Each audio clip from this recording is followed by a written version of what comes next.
서울의 어느 골목. 주말 오후 금은방 거리엔 유난히 붐비는 인파가 몰린다. 그 중에서도 눈에 띄는 건 중국인 관광객들. 그들은 여행용 캐리어를 끌고 금은방을 오가며 손에는 반짝이는 금괴를 들고 있다. 금값이 올랐으니 지금 팔면 돈 된다. 한국 사람들은 진짜 금에 환장하니까 잘 팔린다. 그런 소문이 퍼지며 이들은 금을 팔러 다닌다. 하지만 그들의 금은 진짜 금이 아니었다. 처음 사건이 드러난 건 부산이었다. 한 금은방 주인이 이상한 낌새를 느꼈다. 무비자로 입국한 중국인 2명이 금괴를 팔러 왔는데 표면은 반짝였지만 묘하게 무게감이 달랐다. 금은 더 묵직해야 하는데. 그는 실험삼아 금괴를 살짝 긁었다. 그 아래 드러난 건 노란색이 아니라 붉은 구리빛이었다. 순간 상인은 모든 걸 깨달았다. 그 금괴는 금도금된 구리 덩어리였다. 경찰 조사 결과 그들은 이미 전국 여러 금은방을 돌며 수억 원 상당의 가짜 금괴를 팔고 있었다. 겉으로 보기엔 완벽했다. 도금 기술이 워낙 정교해서 전문가가 아니면 구별이 어려웠다. 그들은 가짜 금괴를 중국 공사장에서 나온 진품이라며 팔았다. 고조할아버지가 남긴 보물이다. 조상대대로 내려온 금불상이다. 그런 이야기에 속은 상인들은 순도 99%의 진짜 금이라 믿고 거액을 건넸다. 이 사건은 우연이 아니었다. 전국적으로 퍼지고 있었다. 서울, 대전, 인천, 심지어 제주까지 무비자로 입국한 중국인들이 금을 팔며 급전이 필요하다, 환전이 어렵다며 현금을 요구했다. 그리고 거래가 끝난 직후 사라졌다. 금은방 주인들은 며칠 후에야 이상함을 느꼈다. 감정소에 의뢰해보니 금속 함량은 1% 미만, 속은 구리와 납 그리고 밀랍으로 채워져 있었다. 전문가들은 이 현상을 도금 사기의 진압판이라고 말한다. 단순히 도금된 액세서리가 아니라 정교한 합금 기술과 3D 금형을 이용해 만든 위조 금괴다. 겉면은 24K 색상으로 완벽하게 코팅되어 있고 무게도 진짜 금괴와 거의 동일하게 맞춘다. 심지어 내부엔 납과 구리를 섞어 묵직한 느낌까지 재현해낸다. 이쯤 되면 일반 상인은 속을 수밖에 없다. 심지어 일부 감정 기계조차 겉표면만 분석해 진짜 금으로 오판하는 경우도 있었다. 그렇다면 왜 이런 일들이 벌어지고 있을까? 배경에는 최근의 금값 폭등이 있다. 2024년 이후 금 시세는 지속적으로 상승했다. 불안한 국제정세, 달러 약세, 인플레이션이 맞물리며 금은 전 세계에서 가장 안전한 자산으로 다시 부상했다. 한국에서도 금 거래소의 거래량은 역대 최고치를 찍었다. 이 틈을 노린 것이다. 특히 중국 내에서는 가짜 금 사기가 이미 대규모로 확산된 상태다. 2020년 중국의 킹골드 주얼리 사건에서는 무려 83톤의 가짜 금괴가 담보로 사용돼 은행 대출을 받는 사건까지 벌어졌다. 그 피해액은 30억 달러, 우리 돈으로 약 4조 원에 달했다. 그런 중국식 가짜 금 산업이 이제 한국으로 들어오고 있는 것이다. 범죄 구조는 정교하다. 먼저 조직은 중국 내에서 사람을 모집한다. 무비자로 입국 가능한 지역 출신을 중심으로 한다. 입국 후 숙소와 차량을 제공하고 금은방 밀집 지역 정보를 공유한다. 그들은 SNS를 통해 금 팔면 현금 준다는 광고를 보고 관심을 가진 상인들에게 접근한다. 급하게 처분해야 해서 싸게 드릴게요. 한국에서 감정하면 더 비싸게 팔 수 있어요. 거래는 빠르게 진행된다. 호텔 로비, 편의점 앞 또는 차량 안. 서류도 없고 영수증도 없다. 현금만 오간다. 거래가 끝나면 그들은 다음날 새벽 비행기로 출국한다. 이른바 금괴 투어다. 3일 만에 수천만 원을 챙기고 사라지는 시기다. 그렇다면 왜 이런 사기를 잡기 힘들까? 첫째, 감정제도의 한계 때문이다.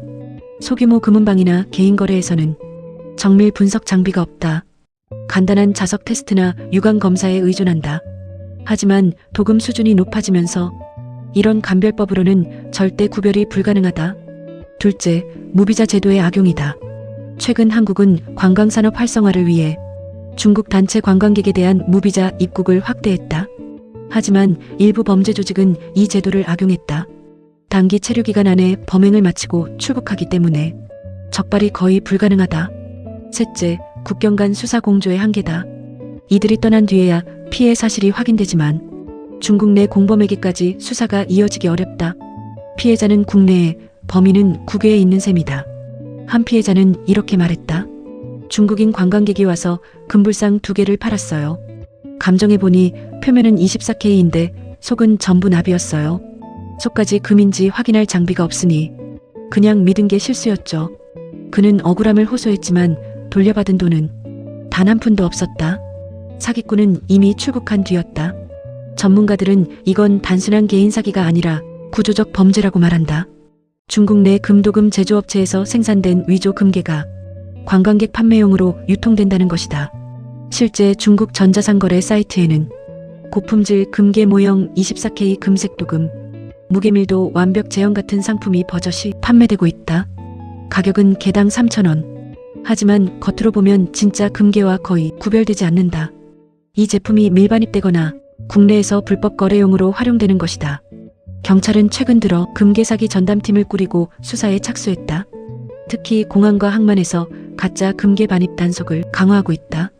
그러나 범죄자들은 여전히 교묘하다. 금괴를 분해해 장식품 형태로 들여오거나 소형 장신구로 쪼개 숨기는 등 다양한 수법을 쓴다. 게다가 법적으로 금괴가 아닌 예술 공예품 형태로 신고되면 단속이 어렵다.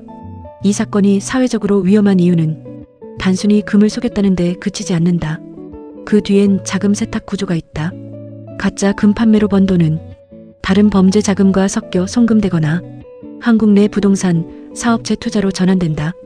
겉보기엔 합법적인 자금처럼 보이지만 실상은 불법 자금 세탁 과정인 것이다. 결국 우리 사회의 금융 질서와 귀금 속 거래 신뢰를 무너뜨리는 범죄다. 전문가들은 이렇게 조언한다. 첫째, 금거래 시 반드시 감정서 확인. 공인감정소 또는 한국금거래소 인증 장비로 XRF 분석 현황 분광기를 거쳐야 한다. 둘째, 현금 거래는 피할 것. 가짜금은 현금 거래를 선호한다. 이체 기록이 남으면 추적이 가능하기 때문이다. 셋째, 가격이 지나치게 싸다면 반드시 의심할 것. 시세보다 20% 싸게 준다는 말은 거의 100% 사기의 시작이다. 넷째, 외국인 거래는 신분증과 체류 자격 확인, 여권, 비자, 체류 기간을 꼭 확인해야 한다. 한편 일부 금은방들은 이제 자체 감별 장비를 도입하고 있다. 금속 밀도 측정기, 전도도 감별기, X선 분석기 등을 활용해 거래 전 실시간 검사를 시행한다. 이런 장비 하나만으로도 가짜 금의 절반 이상은 걸러낼 수 있다. 하지만 여전히 많은 개인 거래, 특히 중고거래 플랫폼에서는 감정 절차가 없다. 그만큼 피해는 더 늘고 있다. 이제는 국가 차원의 대응이 필요하다는 목소리가 커지고 있다. 외국인 금거래 관리제도 강화, 귀금 속 감정 인증제 도입, 무비자 입국자 사전 검증 시스템 구축, 그리고 무엇보다 중요한 건 국민의 경각심이다. 진짜처럼 보인다고 다 진짜는 아니다. 이 단순한 진리를 잊지 않는 것, 그것이 유일한 방어책이다. 마지막으로 이런 사실을 기억하자. 금은 거짓을 허용하지 않는다. 불에 넣으면 진짜만 남는다. 하지만 사람의 탐욕은 그 불 속에서도 살아남는다. 지금도 어딘가에서 또 다른 가짜 금괴가 거래되고 있을지 모른다. 그리고 누군가는 그 금을 믿고 인생의 전 재산을 잃고 있을지도 모른다. 진짜 금보다 무서운 건 가짜를 진짜로 믿게 만드는 사람의 욕심이다. 무비자로 들어온 중국인들이 팔던 금, 그 반짝임 뒤에는 욕망과 범죄가 숨겨져 있었다. 진짜 금은 불 속에서도 변하지 않는다. 속이 비어있는 건 금이 아니라 인간의 양심이었다. 이 영상이 경각심을 일깨웠다면 구독과 공유로 알림을 퍼뜨려주세요.